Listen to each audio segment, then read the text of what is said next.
আমাদের কোনো কাজ বা কিছু করার আগে 100 বার চিন্তা করা উচিত। এখন বাংলাদেশ গড়ার দায়িত্ব সবার হাতে।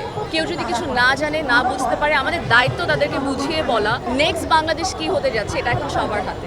আমরা কখনোই চাই না যে আমাদের দেশে কোনো ভাস্কর্য, কোনো মন্দির, কোনো শিল্পীর ঘর এগুলো পুড়ে যাক বা ভেঙে যাক। আমরা চাই সব ভালো হোক এবং আমরা সেটারই আহ্বান জানাই।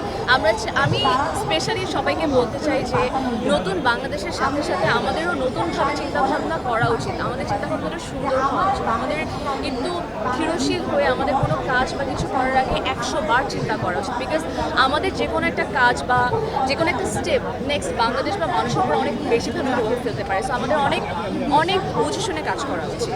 এটা আমরা কোনোভাবে মেনে নিতে পারি না এবং এটা আমরা চাইও না এবং এটা আমাদের পরিচয়ও না।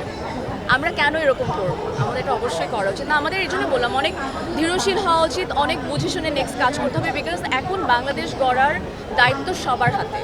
আমি তাদেরকে বলবো বি পজিটিভ। দেখুন, নেগেটিভ হয়ে কিছুই হবে না। আমাদের এখন সময় হচ্ছে একজনের পাশে দাঁড়ানো।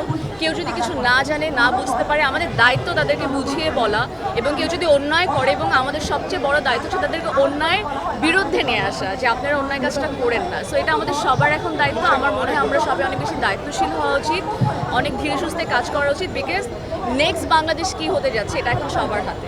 কাজে ইনশাল্লাহ আমার দেশটা সব স্থির হোক, সব কিছু ঠিকঠাক হোক। ভেরি সুন কাজে ফিরবো এবং আপনারা আমার কাজ দেখতে পাবেন। আমার মনে হয় আমরা অনেক কিছু বলে ফেলেছি, এখন নতুন করে বলার কিছুই নেই। শুধু নতুন করে এটাই বলতে চাই, সেটা হচ্ছে আর অন্যায় না হোক।